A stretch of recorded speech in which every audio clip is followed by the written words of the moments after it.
أعوذ بالله من الشيطان الرجيم بسم الله الرحمن الرحيم إن الله عنده علم الساعة وينزل الغيث ويعلم ما في الأرحام وما تدري نفس ماذا تكسب غدا وما تدري نفس بأي أرض تموت إن الله عليم خبير صدق الله العلي العظيم.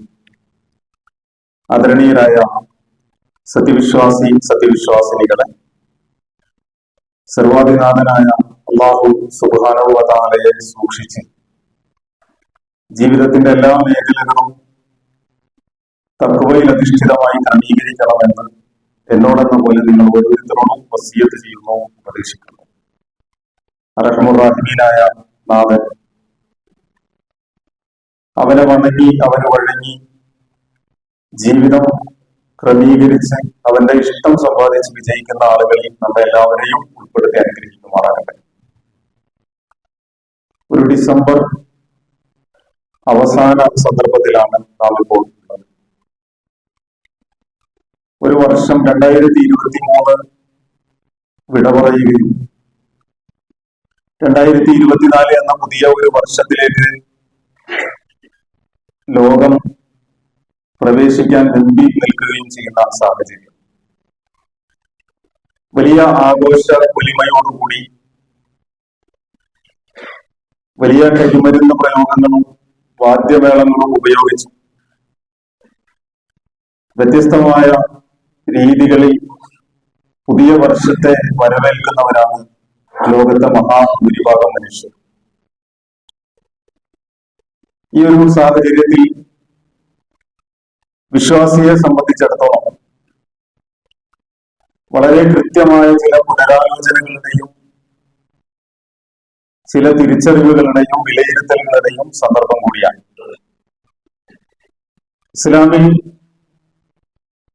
ഇസ്ലാമിക സമൂഹത്തെ സംബന്ധിച്ചിടത്തോളം പുതുവത്സരം എന്നത്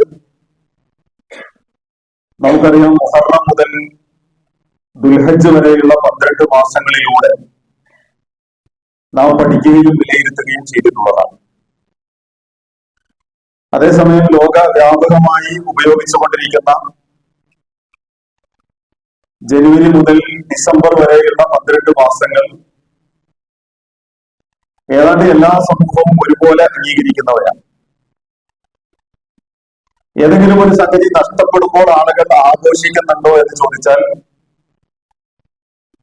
2 സന്ദർഭത്തിൽ നമുക്കത് കാണാൻ കഴിയും. ഒന്ന്, നഷ്ടപ്പെടുമ്പോൾ ആ നഷ്ടത്തെക്കാൾ ഉപരി മറ്റൊന്ന് കടന്നു വരുന്നു എന്ന ഒരു ആഘോഷം. പലപ്പോഴും നമ്മുടെ സമൂഹത്തിൽ ധാരാളം ആളുകൾ ബർത്ത്ഡേ ആഘോഷിക്കാറുണ്ട്. അതിന്റെ ശരിയും തെറ്റുമല്ല ഞാൻ സൂചിപ്പിക്കുന്നത്. ബർത്ത്ഡേ ആഘോഷിക്കുന്നവരെ സംബന്ധിച്ചിടത്തോളം പുതിയ ഒരു വയസ്സിലേക്ക് അവർ പ്രവേശിക്കുന്നു എന്നതാണ് ആ ആഘോഷത്തിന്റെ മർമ്മം. യഥാർത്ഥത്തിൽ അതുപോലെ തന്നെയാണ് പുതിയ ഒരു വർഷത്തിലേക്ക് പ്രവേശിക്കുമ്പോൾ ഒരു വർഷം വിട പറയുന്നു എന്ന ഒരു ആഘോഷത്തിലേക്ക് സമൂഹം എത്തിപ്പെടുന്ന മാനസികാവസ്ഥ. യഥാർത്ഥത്തിൽ ഈ സാഹചര്യത്തിൽ നമ്മൾ ഓരോരുത്തരും പഠിച്ചിരിക്കേണ്ട ചില പാഠങ്ങൾ, ഒരു വിശ്വാസിയെ സംബന്ധിച്ചിടത്തോളം അവന്റെ ജീവിതത്തിൽ എല്ലാ സമയവും ഉണ്ടാകേണ്ട ചില ചിന്തകൾ, അവൻ പുതിയ വർഷത്തിലേക്ക് പ്രവേശിച്ചാലും ഇല്ലെങ്കിലും അവന്റെ ജീവിതത്തിൽ ഉടനീളം ഉണ്ടാകേണ്ട ചില തിരിച്ചറിവുകളിൽ ഒന്നാണ് മനുഷ്യൻ മുന്നോട്ട് സഞ്ചരിച്ചുകൊണ്ടിരിക്കുന്നു എന്നതും മരണം അവന്റെ അടുക്കലേക്ക് വന്നുകൊണ്ടിരിക്കുന്നു എന്നതും. 2023 വിട പറയുമ്പോൾ കഴിഞ്ഞ ഒരു വർഷം മുൻപ് നമ്മുടെ ജീവിതത്തിൽ ഉണ്ടായിരുന്നതിനേക്കാൾ 365 ദിവസം കൂടി ജീവിതത്തിൽ നിന്ന് നഷ്ടപ്പെട്ടു പോയിരിക്കുന്നു. കറുപ്പും വെളുപ്പുമാർന്ന എലികൾ ഒരു വൃക്ഷത്തിന്റെ വേര് മാന്തി തിന്നുന്നത് പോലെ, കരണ്ട് തിന്നുന്നത് പോലെ നമ്മുടെ ആയുസ്സാകുന്ന വൃക്ഷത്തിൽ നിന്ന് രാവും പകലും നമ്മുടെ ആയുസ്സിനെ ഇങ്ങനെ കാർന്നു നിന്നുകൊണ്ടേയിരിക്കുകയാണ്. നമ്മൾ കഴിഞ്ഞ വർഷം ഉണ്ടായിരുന്നതിനേക്കാൾ 365 ദിവസം കൂടി നമ്മൾ മരണത്തോട് അടുത്തു എന്ന ഏറ്റവും സുപ്രധാനമായ ചിന്ത വിശുദ്ധ ഖുർആൻ സൂറത്തുൽ ലുഖ്മാനിൽ പറഞ്ഞു വെക്കുന്ന ഒരു വർത്തമാനമാണ് ഞാൻ ആദ്യം എന്റെ പ്രിയമുള്ള സഹോദരങ്ങളുടെ മുമ്പിൽ പാരായണം ചെയ്തു വെച്ചത്. ഇന്നല്ലാഹ ഇൻദഹു ഇൽമുസ്സാഅ. ലോകാവസാനത്തെ കുറിച്ച സമയം അള്ളാഹുവിന്റെ അടുക്കലേ ഉള്ളൂ. അത് എപ്പോൾ സംഭവിക്കും? എപ്പോഴാണ് നമ്മയും കൊണ്ട് ഇങ്ങനെ സഞ്ചരിച്ചുകൊണ്ടിരിക്കുന്ന ഈ ഭൂമി നിശ്ചലമാവുക? എപ്പോഴാണ് ഈ ഭൂമി ഒന്ന് കിടകിട വിറപ്പിക്കപ്പെടുക? എപ്പോഴാണ് നമുക്ക് ഊർജവും വെളിച്ചവും പകർന്നിരുന്ന സൂര്യൻ കെട്ടടഞ്ഞു പോവുക? എപ്പോഴാണ് ആകാശത്ത് നിന്ന് നക്ഷത്രങ്ങൾ ഉതിർന്നു വീഴുക?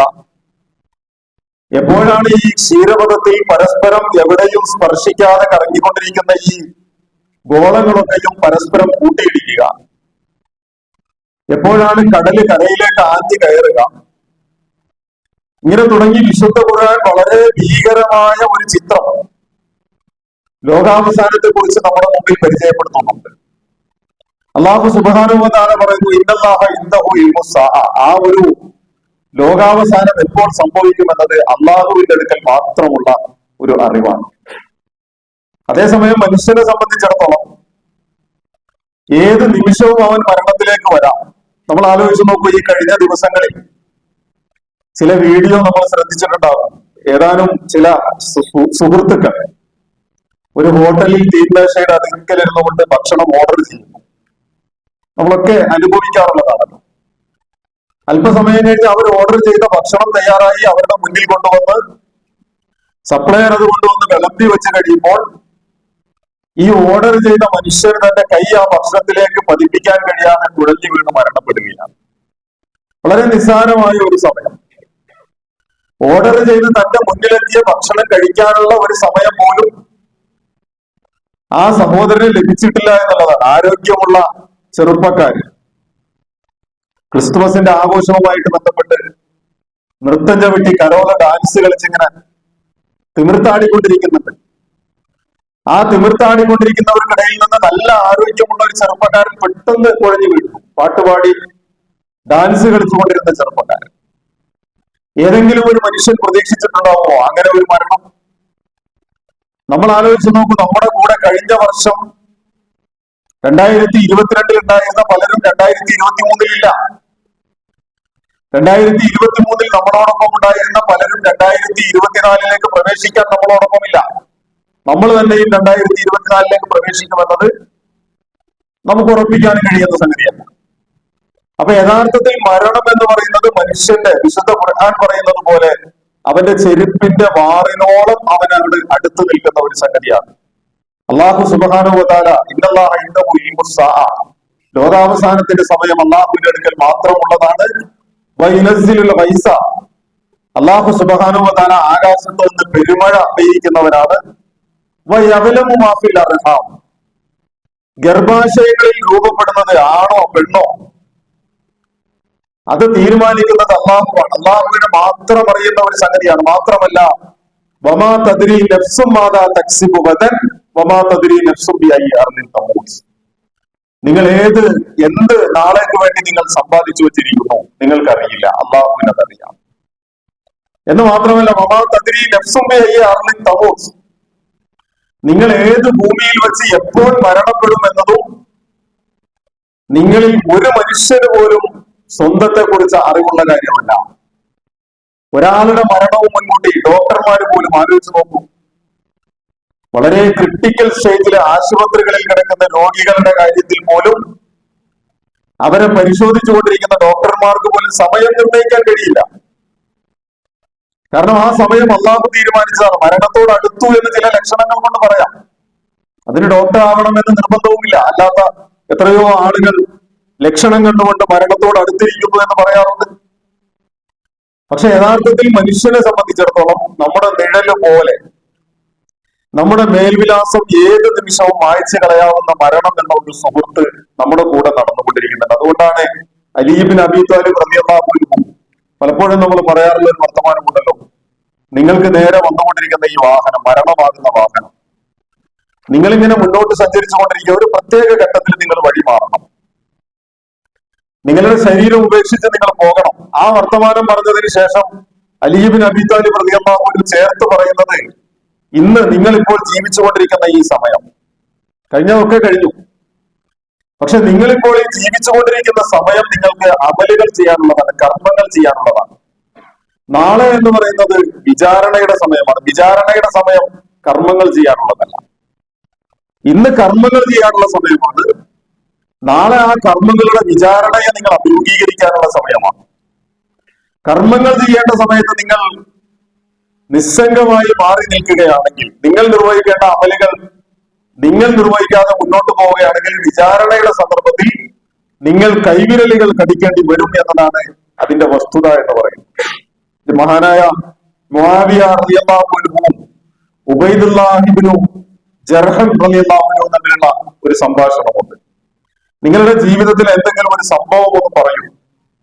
നിങ്ങളുടെ ജീവിതത്തിൽ, നമുക്കൊക്കെ ജീവിതത്തിൽ പല അനുഭവങ്ങളും ഉണ്ടാവുമല്ലോ. അങ്ങനെ നമ്മൾ സംസാരിച്ചിരിക്കെ നിങ്ങളുടെ ജീവിതത്തിൽ ഒരു അനുഭവം പറയൂ എന്ന് പറയുമ്പോൾ മുആവിയ റളിയല്ലാഹു അൻഹു പറയുന്നുണ്ട്, ഒരു മനുഷ്യൻ ഞങ്ങളുടെ നാട്ടിലേക്ക് വന്നു, അപരിചിതനാണ്, ആരാണ് എന്നറിയില്ല, ഏത് നാട്ടുകാരനാണ് എന്നറിയില്ല. ആ മനുഷ്യൻ ഞങ്ങളുടെ നാട്ടിൽ വെച്ച് മരണപ്പെട്ടു. അയാൾ മരണപ്പെട്ട സാഹചര്യത്തിൽ അയാളുടെ ബന്ധുമിത്രാദികൾ ആരുമില്ല. അദ്ദേഹത്തിന്റെ ആ ജനാസ കബറടക്കം നടക്കുകയാണ്. കബറടക്കം നടക്കുമ്പോ ആരുമില്ലാത്ത, ബന്ധുക്കൾ ആരുമില്ലാത്ത ഈ മനുഷ്യന് വേണ്ടി മുആവിയ റളിയല്ലാഹു അൻഹു പറയുന്നു, ഞാൻ അദ്ദേഹത്തിന് വേണ്ടി കരഞ്ഞു, അപരിചിതനായ മനുഷ്യന് വേണ്ടി.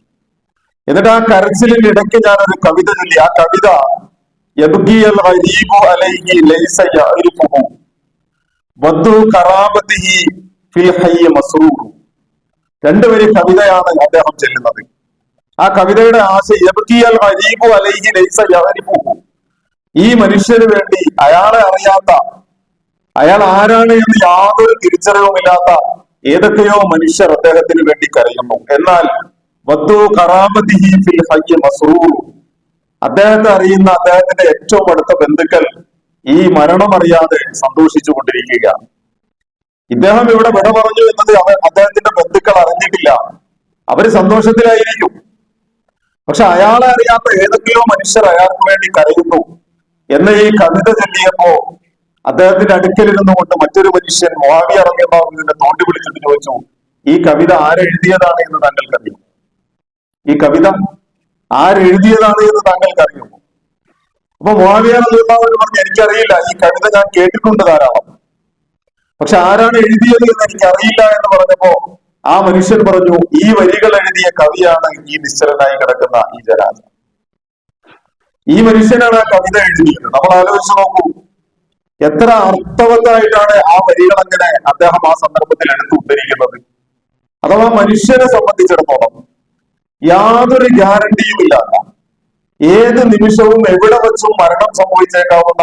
കഴിഞ്ഞ ആഴ്ചയിൽ നമ്മൾ കണ്ടില്ലേ, നമ്മുടെ ഈ പരിസര പ്രദേശത്ത് ഒരു ചെറുപ്പക്കാരൻ, വേറൊരു വിഷയമായിട്ട് തന്നെ നമ്മൾ പഠിക്കേണ്ട ഒരു സംഗതിയാണ്. ഒരുപാട് സഹോദരങ്ങൾ ആത്മഹത്യയുടെ വക്കിലെത്തി നിൽക്കുന്ന, ആത്മഹത്യയെ കുറിച്ച് ചിന്തിച്ചുകൊണ്ടിരിക്കുന്നവരുണ്ട് അല്ലെ? സ്വയം ആത്മഹത്യ ചെയ്യുന്നതിന് മുമ്പ് സ്വയം ചരമക്കുറിപ്പ് എഴുതി റെസ്റ്റ് ഇൻ പീസ് എന്ന് എഴുതി വെച്ചുകൊണ്ട് ആത്മഹത്യയിലേക്ക് പോയില്ല. നമ്മുടെ ഈ സമീപ പ്രദേശത്ത് ആലുവയിൽ തന്നെയുള്ള ഒരു ചെറുപ്പക്കാരൻ, പ്രതിസന്ധികളുടെ മുമ്പിൽ പിടിച്ചു നിൽക്കാൻ കഴിയാത്ത, വിശുദ്ധ ഖുർആന്റെ ചില ചോദ്യങ്ങളില്ലേ, ആ ചെറുപ്പക്കാരൻ ആ ചോദ്യം ഒരുപക്ഷെ കേട്ടിട്ടുണ്ടാവില്ല. അള്ളാഹുവിന്റെ അടിമക്ക് അള്ളാഹ് പോരെ എന്ന ചോദ്യം കേട്ടിട്ടുണ്ടാവില്ല. അള്ളാഹു മതിയാകാത്ത എന്ത് പ്രശ്നമാണ് മോനെ നിനക്കുള്ളത് എന്ന ചോദ്യം ഒരുപക്ഷെ കേട്ടിട്ടുണ്ടാവില്ല. അല്ലെങ്കിൽ ആ കേൾവി മനസ്സിൽ നിറച്ചിട്ടുണ്ടാവില്ല. അതുകൊണ്ടാണ് ആത്മഹത്യയെ കുറിച്ച് ചിന്തിക്കുന്നത്, ആത്മഹത്യയിലേക്ക് പോകുന്നത്. അത് വേറെ ഒരു സംഗതിയാണ്. ഈ സാഹചര്യത്തിൽ അത് ഓർമ്മയിൽ കൊണ്ട് സൂചിപ്പിച്ചു പോയതാണ്. ഞാൻ പറഞ്ഞു വന്നത്, മനുഷ്യനെ സംബന്ധിച്ചിടത്തോളം ജീവിതം ഇങ്ങനെ ആസ്വദിച്ചു കൊണ്ടിരിക്കുന്നവരാണ്. ജീവിതം ആസ്വദിക്കാനുള്ളതാണ്. കഴിഞ്ഞതൊക്കെ കഴിഞ്ഞു, കഴിഞ്ഞതൊക്കെ കഴിഞ്ഞിരിക്കുന്നു. നീ എന്ന് പറയുന്നത് ഇപ്പൊ നിന്നോടൊപ്പമുള്ള ഈ സമയമാണ്. പക്ഷെ ആ സമയം നീ ആസ്വദിക്കണം. എങ്ങനെയാണ് ആസ്വദിക്കേണ്ടത്? ആസ്വാദനത്തിന് പരിധികളും പരിമിതികളും ഇല്ലാത്ത ആസ്വാദനം അള്ളാഹു സുബ്ഹാനഹു വ തആല അനുവദിച്ചു തന്നിട്ടില്ല. നിങ്ങൾ നിങ്ങളുടെ ജീവിതം ആസ്വദിക്കണം. ആ ആസ്വാദനത്തിൽ അള്ളാഹുവിന്റെ നിയമങ്ങൾക്ക് വിധേയമായി നിന്നുകൊണ്ട് നിങ്ങളുടെ ഹൃദയമിടിപ്പുകൾ നിങ്ങളോട് പറയുന്നുണ്ട്. എങ്ങനെ? ദഖാത്തു ഖൽബിൽ മർഇ ഖായിലത്തുൻ ലഹു. ഓരോ മനുഷ്യന്റെയും ഹൃദയമിടിപ്പ് അവനോടിങ്ങനെ മുട്ടി വിളിച്ച് പറഞ്ഞുകൊണ്ടിരിക്കുന്നു. ദഖാത്തു ഖൽബിൽ മർഇ ഖായിലത്തുൻ ലഹു ഇന്നൽ ഹയാത സവാഇകും ദഖായികും വസവാഇ. തീർച്ചയായും നിന്റെ ഈ ജീവിതം എന്ന് പറയുന്നതുണ്ടല്ലോ, ആ ജീവിതം വളരെ പരിമിതമായ ചില മിനിറ്റുകളും നിമിഷങ്ങളും മാത്രമാണ്. അത് നിന്നെ ഓർമ്മപ്പെടുത്തി നിന്നെ മുട്ടി വിളിച്ചുകൊണ്ടിരിക്കുന്നതാണ് നിന്റെ ഹൃദയം എന്ന് പറയുന്നത്. ആ മിടിപ്പുകൾ അങ്ങനെയാണ്. അള്ളാഹുവിന്റെ റസൂൽ തിരുമേനി സല്ലല്ലാഹു അലൈഹി വസല്ലം ഓർമ്മപ്പെടുത്തുന്നുണ്ടല്ലോ, അക്സിറു ദിക്റ ഹാദിമിൽ ലദ്ദാത്ത്, നിങ്ങളുടെ എല്ലാ ആസ്വാദനങ്ങളെയും ഇല്ലാതാക്കി കളയുന്ന. എത്ര പെട്ടെന്നായിരിക്കും ഒരു കുടുംബത്തിൽ നിന്ന് വേണ്ടപ്പെട്ട ഒരു മനുഷ്യന്റെ വേർപാട് കൊണ്ട് കുടുംബം ഒന്നടങ്കം ദുഃഖത്തിന്റെ അഗാധ തലങ്ങളിലേക്ക് വീണു പോവുക. നിങ്ങളുടെ എല്ലാ സുഖാനുഭൂതികളെയും ഇല്ലാതാക്കി കളയുന്ന മരണത്തെക്കുറിച്ച് നിങ്ങൾ ചിന്തിക്കണം. ഏത് നിമിഷവും നമ്മള് മരണത്തെക്കുറിച്ച് ഒരുങ്ങുക എന്നൊക്കെ പറഞ്ഞാല് നമ്മളോട് ചോദിക്കേണ്ട ഒരു ചോദ്യം. അതിങ്ങനെ പറയാനും കേൾക്കാനും ഒക്കെ നല്ല വൈകാരികമായും നല്ല ഹൃദ്യമായിട്ടും ഒക്കെ നമുക്ക് അവതരിപ്പിക്കാൻ പറ്റുന്നതാണ്. പക്ഷെ നമ്മൾ ആലോചിച്ച് നോക്കിയിട്ടുണ്ടോ? പലപ്പോഴും ഞാൻ ഒരുപാട് ആവർത്തി പറഞ്ഞിട്ടുള്ളൊരു ചരിത്രമുണ്ടല്ലോ, സഅദ് ബിൻ മുആദ് റളിയല്ലാഹുവിന്റെ പ്രാർത്ഥന. അല്ലെ, സഅദ് ബിൻ മുആദ് റളിയല്ലാഹുവിനെ പ്രാർത്ഥിച്ചത് എന്താ? അല്ലാഹുവേ, എനിക്ക് രക്തസാക്ഷിത്വം നൽകണം, അതല്ലെങ്കിൽ എനിക്ക് അള്ളാഹുവിന്റെ റസൂലിന്റെ മടിയിൽ തലവെച്ച് മരിക്കണം എന്നുള്ളതാണ് അദ്ദേഹത്തിന്റെ പ്രാർത്ഥന. ആ പ്രാർത്ഥന രണ്ടും കൂടിയാണ് അള്ളാഹ് സ്വീകരിക്കുന്നത്. രണ്ടും സ്വീകരിച്ചു എന്നാണ്. യുദ്ധഭൂമിയിൽ അദ്ദേഹത്തിന് മുറിവ് പറ്റി മരണത്തിലേക്ക് ഇങ്ങനെ പോയിക്കൊണ്ടിരിക്കുമ്പോൾ അള്ളാഹുവിന്റെ റസൂല് തലയെടുത്ത് ഇങ്ങനെ മടിയിൽ വെച്ചും ആ തലമുടിയിലൂടെ കൈവിരൽ ഓടിക്കൊണ്ടിരിക്കുക അദ്ദേഹം മരണത്തിലേക്ക് പോകും. പ്രാർത്ഥിച്ചതുപോലെയുള്ള മരണമാണ്. അതേ സഹാബിയുടെ ശരീരം ജനാസ കബറടക്കാൻ വേണ്ടിയിട്ട് കൊണ്ടുപോകുമ്പോ സഹാബാക്കൾ പറഞ്ഞെന്താ? അള്ളാഹുവിന്റെ റസൂലെ, ഈ ജനാസക്ക് കനമില്ല. അള്ളാഹുവിന്റെ റസൂൽ ഇതിന് കനമില്ല. ഞങ്ങളുടെ ചുമലിൽ മയ്യത്ത് കെട്ടിൽ മാത്രമേ ഉള്ളൂ, മയ്യത്ത് കെട്ടിൽ ശരീരമില്ലേ. ആ ജനാസക്ക് കനം ഉണ്ടാവുകയില്ല. കാരണം ആ ജനാസ ആഗ്രഹിച്ചതുപോലെ, കൊതിച്ചതുപോലെ, പ്രാർത്ഥിച്ചതുപോലെ അള്ളാഹു സുബ്ഹാനഹു വ തആല സ്വീകരിച്ച മരണമാണ്. അള്ളാഹുവിന്റെ മലക്കുകളാണ് അദ്ദേഹത്തെ ചുമന്നുകൊണ്ടിരിക്കുന്നത്. കൊതിപ്പിക്കുന്ന മരണമല്ലത്. ഏത് മനുഷ്യരും ആഗ്രഹിക്കാവുന്ന സ്വപ്നം കാണേണ്ട ഒരു മരണമല്ല. എന്നിട്ട് ആ ജനാസ പോലും ഖബറിലേക്ക് ഇറക്കി വെക്കുമ്പോ അള്ളാഹുവിന്റെ റസൂൽ സല്ലല്ലാഹു അലൈഹി വസല്ലം വിലപിക്കുന്നുണ്ട്, സുബ്ഹാനല്ലാഹ്, അല്ലാഹു അക്ബർ. ഖബർ ഇങ്ങനെ ഞെരുക്കുന്ന കണ്ടപ്പോ, ഇന്നൽ ഖബർ ലബ്കത്തുൻ, ഖബറിന് ഒരു ഞെരുക്കമുണ്ട്. ആ ഖബർ ലൗ നജാ അഹദും മിൻഹാ ലനജാ സഅദ് ബിൻ മുആദ്, ആരെങ്കിലും അതിൽ നിന്ന് രക്ഷപ്പെടുമായിരുന്നെങ്കിൽ സഅദ് ബിൻ മുആദ് രക്ഷപ്പെടണമായിരുന്നു. സഅദ് ബിൻ മുആദിനെ ഞെരുക്കുന്നത് കണ്ടപ്പോ എനിക്ക് സഹിക്കാൻ കഴിയാത്തത് കൊണ്ടാണ് ഞാൻ സുബ്ഹാനല്ലാഹ് എന്ന് പറഞ്ഞത്. ഖബറൊന്ന് അയഞ്ഞു കൊടുത്തപ്പോഴാണ് ഞാൻ അല്ലാഹു അക്ബർ എന്ന് പറഞ്ഞത്. ആലോചിച്ചു, ആഗ്രഹിച്ച് പ്രാർത്ഥിച്ച് കൊതിച്ച് തേടി അള്ളാഹുവിനോട് യാചിച്ച് നേടിയ മരണമാണ്. നമ്മളൊക്കെ കൊതിക്കും, ആഗ്രഹിക്കും നമ്മൾ. കാരണം മരണത്തിന് വേണ്ടി ഒരുങ്ങുക എന്ന് പറഞ്ഞാൽ അങ്ങനെയാണ്. നമ്മളോടൊന്ന് ചോദിച്ചു നോക്കൂ, ഇന്ന് അസ്രായേലിൽ മലക്കുൽ മൗത്ത് വരട്ടെ, ഇന്ന് മലക്കുൽ മൗത്ത് വരട്ടെ, ഞാൻ അള്ളാഹുവിന്റെ സന്നിധിയിലേക്ക് യാത്ര തിരിക്കാൻ സന്നദ്ധനാണ്. എനിക്ക് അള്ളാഹുവിന്റെ മുമ്പിൽ കടന്നു ചെല്ലാൻ പേടിയില്ല. എനിക്ക് എന്റെ റബ്ബിന്റെ മുമ്പിലേക്ക് എന്റെ കർമ്മങ്ങളുമായിട്ട് കടന്നു ചെല്ലാം എന്ന് സ്വസ്ഥമായിട്ട് വിചാരിക്കാൻ കഴിയുന്നവരാണോ നമ്മൾ ഓരോരുത്തരും? ഞാൻ എന്നോടുകൂടിയാണ് ആദ്യത്തെ ചോദ്യം ഉന്നയിക്കുന്നത്. അങ്ങനെയാണല്ലോ, ഒരു ചോദ്യത്തിന്റെ ആണി ആദ്യം തിറക്കുന്നത് സ്വന്തം നെഞ്ചകത്ത് തന്നെയാണ്. നമ്മളോട് ചോദിച്ചു നോക്കുക. ഒരു വർഷം കൂടി അങ്ങോട്ട് വിട പറഞ്ഞു പോകുമ്പോ പുതുവത്സരത്തിലേക്ക് കടന്നു പരസ്പരം ആശംസകൾ പറഞ്ഞു, സമ്മാനങ്ങൾ കൈമാറി, ഒരുമിച്ച് തൊഴിലെടുക്കുന്നവരും ഒരുമിച്ച് ഇടപഴകുന്നവരുമായ ആളുകളുമായിട്ടൊക്കെ വളരെ ഹൃദ്യമായിട്ട് തന്നെ ആശംസകൾ പങ്കുവച്ചു കഴിഞ്ഞു, പങ്കുവെക്കൂ. പക്ഷെ ആ പങ്കുവെക്കലുകളിൽ എപ്പോഴെങ്കിലും നമ്മളെ കുറിച്ചൊന്ന് ആലോചിച്ച് നോക്കിയിട്ടുണ്ടോ? ഞാൻ കഴിഞ്ഞ വർഷം 2022 ഉണ്ടായതിനേക്കാൾ 365 ദിവസം കൂടി ഞാൻ അടുത്തിരിക്കുന്നു. എവിടേക്ക്? എന്റെ ഖബറിലേക്ക്. എനിക്ക് വേണ്ടി തയ്യാറായി കിടക്കുന്ന ഒരു മണ്ണറയുണ്ട്, 1 മീറ്റർ സ്ക്വയർ എനിക്ക് വേണ്ടി എന്റെ പള്ളിപ്പറമ്പിൽ, അല്ല എവിടെയെന്ന് എനിക്ക് പോലും അറിയില്ല. ആ ഖബറിന്റെ അരികിൽ വന്നിട്ട് 3 പിടി മണ്ണ് വാരിയിടുന്നവരാരായിരിക്കുമെന്നറിയില്ല. നിശ്ചലനായി കിടക്കുന്ന എന്റെ ശരീരത്തെ കുളിപ്പിക്കുന്നത് ആരായിരിക്കുമെന്നറിയില്ല. ഏത് കിണറ്റിലെ വെള്ളം, ഏത് നാട്, എവിടെ വെച്ച്, ഒരു പിടിപാടുമില്ലാത്ത ആ വിഷയത്തിൽ നിന്നുകൊണ്ട് നമ്മളെ കുറിച്ച് ഇങ്ങനെ സൂക്ഷ്മമായിട്ട് ചോദിക്കണം. എപ്പോ?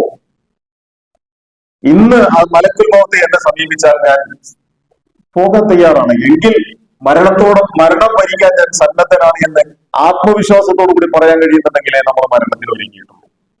അതല്ലെങ്കിൽ വിശുദ്ധ ഖുർആൻ വെല്ലുവിളിക്കുന്നുണ്ടല്ലോ, അഹ്ലു കിതാബുകാരൻ, നിങ്ങൾ അല്ലാഹുവിന്റെ ഏറ്റവും അടുത്തവരാണെന്ന് പറയുന്നു, നിങ്ങൾക്ക് സ്വർഗം കിട്ടുമെന്ന് പറയുന്നു, നിങ്ങളല്ല നരകത്തിൽ ഇടൂല തമസ്സനാറും ഇല്ല അയ്യാമ മൗദൂദ. അവര് പറഞ്ഞ അങ്ങനെയാണ്, ഞങ്ങളെ നരകത്തിൽ ഇടൂല, ഇട്ടാൽ തന്നെ നിസ്സാര എണ്ണപ്പെട്ട ദിവസം, അത് കഴിഞ്ഞാൽ ഞങ്ങൾ അല്ല പറഞ്ഞു വിടും. കാരണം എന്താ?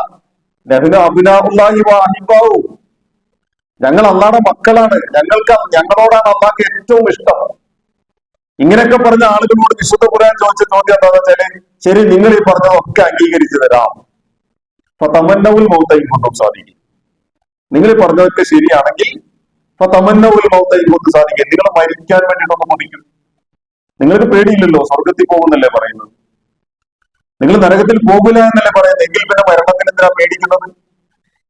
അപ്പൊ ആ ചോദ്യം വളരെ മർമ്മപ്രധാനമാണ് വിശുദ്ധ ഖുർആനിൽ. ഞാൻ പറയുന്നത് അത് അഹ്ലു കിതാബുകാരോട് ചോദിച്ച ചോദ്യമാണെങ്കിൽ അതേ ചോദ്യം നമ്മളോട് ചോദിക്കണം. ഇവിടെ പറയുന്ന ഓരോ സമയം ഇതൊരു വലിയ ഉണർത്തലാണ്. ഇത് പുതിയ ഒരു ഇൽമൊന്നും ഞാൻ നിങ്ങളുടെ മുമ്പിൽ പങ്കുവെക്കുന്നതല്ല, പുതിയ എന്തെങ്കിലും ഒരു കാര്യം പറഞ്ഞു വെക്കാനില്ല, ഓർമ്മപ്പെടുത്തലാണ്. കാരണം മനുഷ്യൻ അവന്റെ ജീവിതത്തിൽ അശ്രദ്ധനായി മുന്നോട്ട് പോകും.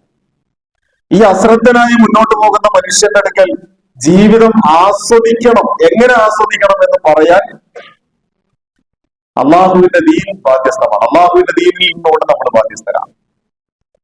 നിങ്ങൾ നിങ്ങളുടെ ജീവിതം ആസ്വദിച്ചോ. നമ്മുടെ ജീവിതം അള്ളാഹുവിന്റെ മുമ്പിലേക്ക് സഞ്ചരിച്ചുകൊണ്ടിരിക്കുന്ന ഈ വാഹനം അലങ്കരിച്ച് മോടി പിടിപ്പിച്ച് ലക്ഷ്യസ്ഥാനത്ത് എത്താൻ വൈകിപ്പോയാൽ എങ്ങനെ ഉണ്ടാവും? നിക്കാഹ് നടക്കേണ്ടത് 11:30-ക്കാണ്. 11:30 മണിയായിട്ട് വണ്ടി മോടി പിടിപ്പിച്ചു കഴിഞ്ഞിട്ടില്ല, ചെറുക്കം മണവാളം പുറപ്പെട്ടിട്ടില്ല.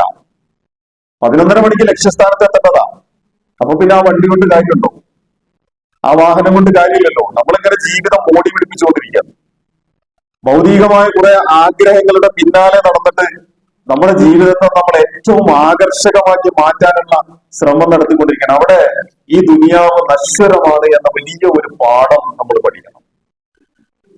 വിശുദ്ധ ഖുർആൻ നമ്മുടെ മുമ്പിൽ പറഞ്ഞു വെക്കും, കുല്ലു നഫ്സുൻ ദാഇഖത്തുൽ മൗത്ത്, എല്ലാ ആത്മാവും മരണം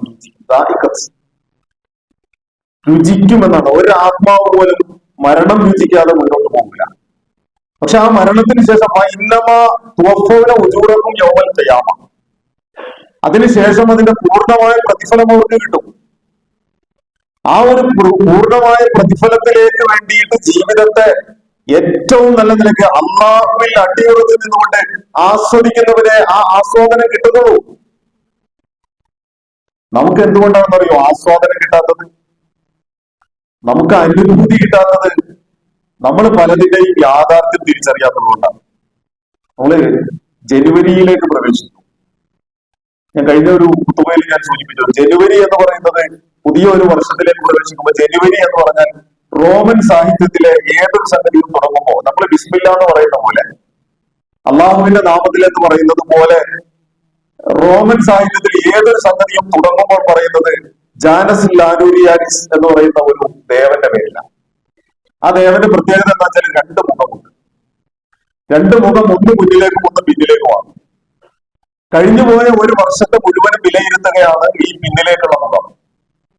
വരാൻ പോകുന്ന ഒരു വർഷത്തെ ആസൂത്രണം ചെയ്യുകയാണ് മുന്നിലേക്കുള്ള മുഖം. പ്രതീക്ഷയാണ്.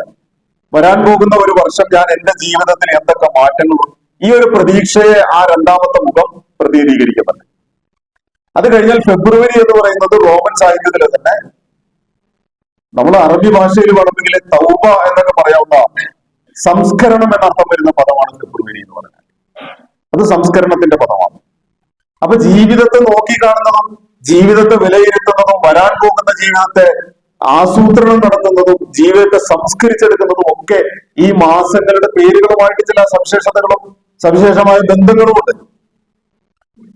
നമ്മൾ അതൊന്നും മനസ്സിലാക്കി കഴിഞ്ഞാൽ നമുക്കത് അനുഭവിക്കാൻ കഴിയും. ഞാൻ പറയുന്നത് ആ പദങ്ങളും പേരുകളും ഒക്കെ ഏതൊക്കെയോ കാലഘട്ടത്തിൽ എവിടെ നിന്നോ വന്നു, റോമൻ സാഹിത്യത്തിൽ നിന്ന്, ലാറ്റിൻ ഭാഷയിൽ നിന്ന് ഒക്കെ കടന്നു വന്നവയായിരിക്കാം. പക്ഷെ അത് പ്രതിനിധാനം ചെയ്യുന്ന ഒരു ആശയമുണ്ടല്ലോ. ആ പ്രതിനിധാനം ചെയ്യുന്ന ആശയം യഥാർത്ഥത്തിൽ നമ്മളെ കൂടി പ്രതിനിധാനം ചെയ്യുന്നുണ്ട്. ഈ ജീവിതം എന്ന് പറയുന്നത് നശ്വരമാണ്, അനശ്വരമായ ഒരു ജീവിതത്തിലേക്കുള്ള സഞ്ചാരമാണ്. നിങ്ങൾ ഏത് നിമിഷവും ഈ ഭൂമിയിൽ നിന്ന് വിട പറഞ്ഞു പോകണം. ഈ ഭൂമിയിൽ നിന്ന് നിങ്ങൾ വിട പറഞ്ഞു പോയാൽ എല്ലാ ആത്മാക്കളും മരണം രുചിക്കുന്നത് പോലെ നിങ്ങളും മരണം രുചിച്ച് നിങ്ങളുടെ കർമ്മങ്ങളിലേക്ക് നിങ്ങൾ എത്തിപ്പെടേണ്ടതുണ്ട്. അങ്ങനെ എത്തിപ്പെടാൻ വേണ്ടി നാളേക്ക് വേണ്ടി നിങ്ങൾ ഒരുങ്ങുക എന്നതാണ് ഈ വിട പറയുന്ന സമയം നമ്മോട് ആവശ്യപ്പെട്ടുകൊണ്ടിരിക്കുന്നു. ഓരോ സൂര്യാസ്തമയം ഇമാം ഹസൻ ബസരി റഹ്മത്തുള്ളാഹി അലൈഹി പറയുന്ന പോലെ ഒരു സൂര്യാസ്തമയത്തിലേക്ക് നിങ്ങൾ വന്നു കഴിഞ്ഞാൽ നിങ്ങളുടെ ജീവിതത്തിൽ നിന്ന് ആയുസ്സിൽ നിന്ന് ഒരു സൂര്യാസ്തമയം ഒരു ദിവസം ഒരു പകൽ കഴിഞ്ഞു പോയിരിക്കുന്നു. നാളത്തെ പകല് ഞാൻ ഉണ്ടാവുമോ? ഇല്ല എന്ന് തന്നെ ഉറപ്പിക്കുക. അതുകൊണ്ടാണ് റസൂൽ തിരുമേനി സല്ലല്ലാഹു അലൈഹി വസല്ലം എങ്ങനെ പറയുന്നത്, നിങ്ങൾ വിടവാങ്ങുന്നവനെ പോലെ നമസ്കരിക്കണം. അത് യഥാർത്ഥത്തിൽ നമ്മുടെ ജീവിതത്തെ സംസ്കരിക്കാനുള്ള ഒരു പാഠം കൂടിയാണ്. നിങ്ങൾ വിട പറയുന്നവനെ പോലെ നമസ്കരിക്കുക. അടുത്ത ഒരു വക്തിന് ഞാനില്ല. ഇപ്പൊ ജുമാ നമസ്കരിക്കാൻ നിൽക്കുന്ന മനുഷ്യൻ ഇന്ന് അസറിന് ഞാനില്ല എന്ന ഒരു ബോധം അവന്റെ ഉള്ളിലുണ്ടെങ്കിൽ അവന്റെ ജുമാ നമസ്കാരം അവന്റെ റബ്ബുമായി നടത്തുന്ന അവസാനത്തെ സംഭാഷണമാണ്. ജുമാക്ക് ശേഷം രണ്ടരക്കാത്ത സുന്നത്ത് നമസ്കരിക്കുമ്പോൾ ഇപ്പോൾ ഞാൻ ഈ എഴുന്നേറ്റ് നിൽക്കുന്നത് എന്റെ റബ്ബിന്റെ മുമ്പിലെ ഏറ്റവും അവസാനത്തെ വർത്തമാനത്തിനാണ്. അസറിന് ഞാൻ ഇതുപോലെ പള്ളിയിൽ വന്നുകൊള്ളണമെന്നില്ല. ഒരുപക്ഷെ അസറിന് പള്ളിയിൽ ഞാൻ നിശ്ചലനായി കിടക്കും, എന്റെ അടുത്ത് നിന്ന് ആളുകൾ നമസ്കരിക്കും, ജനാസ നമസ്കരിക്കും. അല്ലെ, ആ ഒരു ബോധമുണ്ടാകുന്നതാണല്ലോ വിടവാങ്ങുന്നവനെ പോലെ നിങ്ങൾ നമസ്കരിക്കുക എന്ന് റസൂൽ തിരുമേനി സല്ലല്ലാഹു അലൈഹി വസല്ലം പറയുന്നത്. നിങ്ങൾ നാളേക്ക് വേണ്ടി ഒരുങ്ങണം. എങ്ങനെ? വൽ തൻദുർ യാ അയ്യുഹല്ലദീന ആമനൂ ഇത്തഖുല്ലാഹ വൽ തൻദുർ നഫ്സും മാ ഖദ്ദമത് ലിഗദിൻ വത്തഖുല്ലാഹ ഇന്നല്ലാഹ ഖബീറും ബിമാ തഅമലൂൻ. അല്ലയോ വിശ്വാസികളെ, നിങ്ങളൊന്ന് നോക്കൂ. നിങ്ങൾ വത്തഖുല്ലാഹ, നിങ്ങൾ അല്ലാഹുവിനെ സൂക്ഷിക്കുക. നിങ്ങളുടെ ജീവിതം നിങ്ങൾ ജീവിച്ചോളൂ. നിങ്ങളുടെ ഇടപാടുകളിൽ നിങ്ങൾ വ്യാപരിച്ചോളൂ. നിങ്ങളുടെ ബിസിനസ്സുകളിൽ നിങ്ങൾ മുഴുവൻ സമയവും നിങ്ങൾ ചിലവഴിച്ചോളൂ. പക്ഷെ ആ സമയത്തിന്റെ ഇടക്ക് വത്തഖുല്ലാഹ, നിങ്ങൾ അല്ലാഹുവിനെ സൂക്ഷിക്കണം. അതിലൊക്കെ നിങ്ങൾ അല്ലാഹുവിനെ സൂക്ഷിക്കണം. എന്നിട്ട് നിങ്ങൾ കരുതണം. എങ്ങനെ? വൽ തൻദുർ നഫ്സും മാ ഖദ്ദമത് ലിഗദിൻ. നാളത്തേക്ക് വേണ്ടി ഞാൻ എന്താണ് കരുതി വെച്ചത്? എന്റെ സമ്പാദ്യം, എന്റെ ഇന്ന സ്ഥലങ്ങളിൽ എനിക്ക് ഇത്ര സ്ഥലമുണ്ട്, ഇന്ന സ്ഥലങ്ങളിൽ എനിക്ക് ഇന്ന കെട്ടിടമുണ്ട്, ഇന്ന സ്ഥലങ്ങളിൽ എനിക്ക് ഇന്നതൊക്കെ ഉണ്ട്, എന്റെ മക്കൾക്ക് ഇന്നതൊക്കെ ഉണ്ട്. അതൊക്കെ അവിടെ ഉണ്ട് ദുനിയാവിൽ. പക്ഷെ പരലോകത്ത് എനിക്ക് എന്തുണ്ട്? ഞാൻ എന്റെ സ്വർഗത്തിന് വേണ്ടി ഞാൻ എന്ത് സമ്പാദിച്ചിട്ടുണ്ട്? സ്വർഗത്തിന് വേണ്ടി ഞാൻ വീട് പണിതിട്ടുണ്ടോ? പോട്ടെ, സ്വർഗത്തിന് വേണ്ടി ഞാൻ ചെടി നട്ടുപിടിപ്പിച്ചിട്ടുണ്ടോ? എന്റെ വീട് അല്ലെങ്കിൽ എനിക്കൊരു പൂന്തോട്ടം നമ്മൾ ആഗ്രഹിച്ചു. എല്ലാം ഒന്നും ആഗ്രഹിക്കാൻ പറ്റിയതാണല്ലോ പൂന്തോട്ടം. എന്നിട്ടല്ലേ റസൂൽ തിരുമേനി സല്ലല്ലാഹു അലൈഹി വസല്ലം റിറാസുൽ ജന്ന എന്ന് പറയുന്നു. സ്വർഗത്തിലെ ചെടികൾ എന്ന് പറയുന്നു. ഏതാണ് ആ സ്വർഗത്തിലെ ചെടികൾ? സുബ്ഹാനല്ലാഹ്, അൽഹംദുലില്ലാഹ്, അല്ലാഹു അക്ബർ, ലാ ഇലാഹ ഇല്ലല്ലാഹ്, തക്ബീറും തഹ്മീദും തഹ്ലീലും ഒക്കെ ചെടികളാണ്. ലാ ഹൗല വലാ ഖുവത ഇല്ലാ ബില്ലാഹ് എന്ന് പറഞ്ഞ സ്വർഗത്തിന് വേണ്ടി ഒരു മനുഷ്യന് ഒരുക്കാൻ കഴിയുന്നതിന്റെ ഏറ്റവും പ്രഥമ പടിയാണെന്ന് കുറെ ചെടികൾ നട്ടുപിടിപ്പിക്കുന്നത്. ആ ചെടികൾക്കിടയിൽ എനിക്ക് വീട് വേണം, ആ ചെടികൾക്കിടയിൽ എനിക്ക് വെളിച്ചം വേണം. എങ്ങനെ വെളിച്ചം കിട്ടും? ആമന റസൂല് പാരായണം ചെയ്യണം. ആമന റസൂല് ജീവിതത്തിന്റെ ഭാഗമാകണം. ആമന റസൂല് വെറുതെ പാരായണം ചെയ്തൊരു കാര്യമല്ലോ. വിശുദ്ധ ഖുർആനിലെ ഏറ്റവും സമഗ്രമായ പ്രാർത്ഥനകളുടെ കൂട്ടത്തില് ആമന റസൂല് നമുക്ക് കാണാം. അത് വെറുതെ ഒരു ഖുർആനായതല്ലല്ലോ. ആമന റസൂലും ലാ യുകല്ലിഫുല്ലാഹു നഫ്സൻ ഇല്ലാ വസ്അഹ, അള്ളാഹു ഒരാത്മാവിനും അതിന്റെ കഴിവിൽപ്പെട്ടതല്ലാതെ ചുമതലപ്പെടുത്തിയിട്ടില്ല എന്ന് നമ്മൾ തന്നെ പറഞ്ഞിട്ട് ചില കാര്യങ്ങൾ അള്ളാഹുവിനോട് ചോദിക്കണം, അള്ളാഹുവിനോട് പറയാൻ. അപ്പൊ ആ വെളിച്ചം ആമന റസൂൽ ഇങ്ങനെ ജീവിതത്തിലേക്ക് വരുന്നൊരു വെളിച്ചമുണ്ട്. അത് ചെറിയ വെളിച്ചമല്ല. ആ വെളിച്ചമാണ് പരലോകത്തേക്ക് കൊണ്ടുപോകാനുള്ളത്. ഈ തഹ്മീദും തഹ്ലീലും ആകുന്ന ചെടികളാണ് പരലോകത്തേക്ക് വേണ്ടി നട്ടുപിടിപ്പിക്കാനുള്ളത്. ചെയ്തു വെക്കുന്ന ചെറിയ ചെറിയ നന്മകൾ, ദാനധർമ്മങ്ങൾ, ദിക്റുകൾ, ദുആകൾ, പ്രാർത്ഥനകൾ, ആരാധനകളൊക്കെ വാതിൽ തുറന്നു തരുകയില്ല. ആരാധനകൾ സ്വർഗത്തിലേക്ക് വാതിൽ തുറക്കാനുള്ളതാണ് കേട്ടോ. സ്വർഗത്തിലേക്കുള്ള സമ്പാദ്യമല്ല ആരാധന. അത് വേറൊരു തലത്തിൽ മനസ്സിലാക്കേണ്ട സംഗതിയാണ്. നമ്മൾ ഈ നമസ്കരിക്കുന്ന നമസ്കാരം ഉണ്ടല്ലോ, ആ നമസ്കാരം സ്വർഗത്തിലേക്കുള്ള വാതിൽ തുറക്കാൻ മാത്രമേ ഉള്ളൂ. വാതിൽ തുറന്നാൽ കിട്ടാനുള്ള കാര്യങ്ങൾ വേറെയാണ്. അതിനാണ് അമലുസ്വാലിഹാത്ത് പഠിപ്പിക്കുന്നത്. അതുകൊണ്ടാണല്ലോ ഇല്ലല്ലദീന ആമനു അമലുസ്വാലിഹാത്ത് എന്ന് വിശുദ്ധ ഖുർആൻ പറയുന്നിടത്തൊക്കെ നിങ്ങൾ വിശ്വസിച്ചാൽ മാത്രം പോരാ, അമലുസ്വാലിഹാത്ത് വേണം. ചെയ്യുന്ന എന്തെങ്കിലും ചെയ്താൽ പോരാ, ചെയ്യുന്നത് സ്വാലിഹായിരിക്കണം. ചെയ്യുന്നത് എങ്ങനെയാണ് സ്വാലിഹാക? ബാഹ്യമായിട്ട് നല്ലതായിട്ട് കാര്യമൊന്നുമില്ല, ബാഹ്യമായിട്ട് നല്ലതാവലല്ല. അമലുസ്വാലിഹാത്ത് ഉണ്ടാക്കുക എന്ന് പറയുന്നത് ചെയ്യുന്ന കർമ്മങ്ങളുടെ പിന്നിൽ അല്ലാഹുവിന്റെ പ്രതിഫലം ആഗ്രഹിക്കുന്ന നിയ്യത്ത് വരുമ്പോഴാണ്. ഇന്നമൽ അഅ്മാലു ബിന്നിയാത്ത്. അള്ളാഹുവിന്റെ അടുക്കൽ കർമ്മങ്ങൾ മുഴുവൻ അള്ളാഹ് സ്വീകരിക്കാൻ നിയ്യത്തിനനുസരിച്ചാണ്. നിയ്യത്തില്ലെങ്കിൽ പ്രതിഫലം ആഗ്രഹിച്ചുകൊണ്ടല്ല ചെയ്യണമെങ്കിൽ കർമ്മം ചെയ്തു. 500 രൂപ ഒരാൾ കൊടുത്തു. അയാളുടെ മനസ്സിൽ ഒരു നിയത്തുമില്ല. അയാളുടെ കയ്യിൽ നിന്ന് 500 പോയി, മറ്റാൾക്ക് 500 കിട്ടി. സംഭവം അത്രേ ഉള്ളൂ. ഭൗതികമായിട്ട് അത് തീർന്നു. വേറൊരു മനുഷ്യൻ 100 രൂപ കൊടുത്തു, അല്ലെങ്കിൽ 10 രൂപ കൊടുത്തു.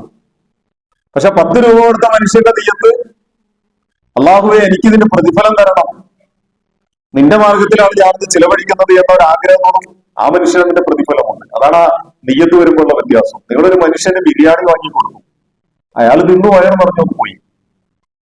ഒരു മനുഷ്യൻ പൂച്ചക്കൊരത്തിന് ഭക്ഷണം കൊടുത്തു, പൂച്ചക്ക് ഭക്ഷണം കൊടുക്കുന്ന സമയത്ത് ഈ മനുഷ്യൻ ബിസ്മി ചൊല്ലി അള്ളാഹുവേ ഞാൻ നിന്റെ തൃപ്തിയെ പ്രതീക്ഷിച്ചുകൊണ്ടാണ് ഈ മിണ്ടാപ്രാണിക്ക് ഭക്ഷണം കൊടുക്കുന്നത് എന്ന് പറയുന്നതോടുകൂടി പൂച്ചക്ക് കൊടുത്ത ഭക്ഷണം ഈ മനുഷ്യന്റെ സ്വർഗത്തിലേക്കുള്ള അമൽസാലിഹാത്തുകളുടെ ഗണത്തിലും, മറ്റേ ഭക്ഷണം ഈ ദുനിയാവിൽ തന്നെ തീർന്ന് ഭക്ഷണം കഴിച്ച് വയറ് നിറഞ്ഞ് ഏമ്പൊക്കെ വിട്ടു പോകുന്ന ഒരു കർമ്മമായി തീർന്നു. അത്രേ ഉള്ളൂ.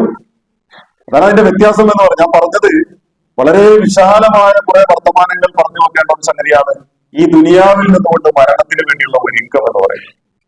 നമ്മൾ ചെയ്യുന്ന എല്ലാ കർമ്മങ്ങളും അതിനുള്ള ഒരുക്കമാക്കി മാറ്റാം. ഒന്നുപോലും അതിൽ നിന്ന് വിട്ടുപോകുന്നില്ല. എല്ലാ കർമ്മങ്ങളും, നമ്മുടെ പ്രാർത്ഥനകളും ദിക്റുകളും ദുആകളും ആരാധനകളും ദാനധർമ്മങ്ങളും നല്ല വർത്തമാനങ്ങളും പുഞ്ചിരിയും ഒക്കെ, ഇതെല്ലാം നമുക്ക് മുമ്പിൽ സ്വർഗത്തിന്റെ വാതിലുകൾ തുറന്നു തരുന്നു. സ്വർഗത്തിനകത്തേക്ക് പ്രവേശിക്കാൻ അതിനകത്ത് വേണ്ട സംവിധാനങ്ങൾ ഒരുക്കി തരുന്നു. ഈ ഒരു ഒരുക്കമാണ് യഥാർത്ഥത്തിൽ, ഈ ഒരു ഒരുക്കത്തിന് വേണ്ടിയുള്ള വിചാരണയാണ് യഥാർത്ഥത്തിൽ ഒരു വർഷം വിട പറയുമ്പോൾ ഉണ്ടാകേണ്ടത്. ഈ ഒരു ഒരുക്കമാണ് പുതിയൊരു വർഷം ഉണ്ടാകുമ്പോൾ, കടന്നു വരുമ്പോൾ നമ്മുടെ ജീവിതത്തിൽ സംഭവിക്കേണ്ടത്. ഒന്ന് വിചാരണയാണ്, മറ്റൊന്ന് ആസൂത്രണമാണ്. ഈ ആസൂത്രണം നടത്തിയിട്ടില്ലെങ്കിൽ, ഈ ആസൂത്രണം നടത്തി ഈ ആസൂത്രണം പൂർത്തീകരിക്കാൻ കഴിഞ്ഞില്ലെങ്കിലോ, 2024 ഞാൻ ഇന്നതൊക്കെ ചെയ്യും, ഇന്നതൊക്കെ ചെയ്യണം എന്ന് ആഗ്രഹിച്ചു, അല്ലെങ്കിൽ എന്റെ ജീവിതത്തിൽ ഇന്ന മാറ്റം, നമുക്ക് സാധാരണ റമദാൻ മാസത്തെ കുറിച്ചൊക്കെ പറയൂ, എന്നതുപോലെ ഇന്ന മാറ്റം വരുത്തണം എന്നൊക്കെ ഒരു മനുഷ്യൻ തീരുമാനിച്ചു, ആഗ്രഹിച്ചു, പക്ഷെ നടന്നില്ല എങ്കിൽ നടന്നിട്ടില്ല, അത് പ്രശ്നമില്ല. കാരണം അത് അള്ളാഹുവിന്റെ മുമ്പിൽ ഈ മനുഷ്യൻ തീരുമാനിച്ച ആ തീരുമാനത്തിന്റെ പ്രതിഫലമായി കിട്ടിക്കഴിഞ്ഞിരിക്കുന്നു. തീരുമാനത്തിന്റെ പ്രതിഫലം രേഖപ്പെട്ട് കഴിഞ്ഞിരിക്കുന്നു. പിന്നെ ഈ മനുഷ്യർ ചെയ്യാൻ എന്തെങ്കിലും കാരണവശാൽ ചെയ്യാൻ കഴിഞ്ഞിട്ടില്ലെങ്കിൽ അത് കഴിഞ്ഞിട്ടില്ല, പിന്നെ അത് പശ്ചാത്താപത്തിലേക്ക് പോകേണ്ട വിഷയമാണ് ജീവിച്ചിരിക്കുന്നത്. ഞാൻ പറഞ്ഞത്, ഒരു വർഷം വിട പറയുമ്പോൾ ആഘോഷത്തിമിർപ്പുകളോടുകൂടി പരസ്പരം അഭിവാദ്യങ്ങളും പരസ്പരം സ്നേഹവും ഒക്കെ പങ്കുവെച്ച് പോകുന്ന കൂട്ടത്തിൽ ഏറ്റവും ഗൗരവത്തോടുകൂടി നമ്മൾ പഠിക്കേണ്ടതാണ് 365 ദിവസം കൂടി നമ്മുടെ ജീവിതത്തിൽ നിന്ന് ഒഴിഞ്ഞു പോയിരുന്നു. നമ്മൾ അത്രയും അടുത്തു നമ്മുടെ ഖബറിലേക്ക്. നമുക്ക് യാത്ര ചെയ്യാനുള്ള വാഹനം നമ്മുടെ എതിരെ വന്നുകൊണ്ടിരിക്കുന്നത്, യാതൊരു ബ്ലോക്കും ആ വാഹനത്തെ ബാധിക്കുന്നില്ല, ഒരു സമയ തടസ്സവും. നമ്മളിപ്പോൾ ഇവിടെ ഉണ്ട് എന്നുള്ളത് നമ്മുടെ മരണത്തിന്റെ സമയമായിട്ടില്ല എന്നതുകൊണ്ട് മാത്രം സംഭവിച്ചിട്ടുള്ള ഒരു യാഥാർത്ഥ്യമാണ്. മലക്കുൽ മൗത്ത് ചിരിച്ച സംഭവം എത്രയോ ആവർത്തി നമ്മൾ കേട്ടു, അല്ലെ? മലക്കുൽ മൗത്ത് ചിരിച്ചു. കാരണം ഒരു മനുഷ്യൻ ചെരുപ്പ് കടയിൽ കയറിയിട്ട് കടക്കാരനോട് ചോദിക്കുന്നത് 1 വർഷം ഈട് നിൽക്കുന്ന ചെരുപ്പാണ്. കടക്കാരൻ ഏറ്റവും നല്ലത് തന്നെ കൊടുത്തു, കാരണം ഇയാൾ അതാണല്ലോ ആവശ്യപ്പെടുന്നത്.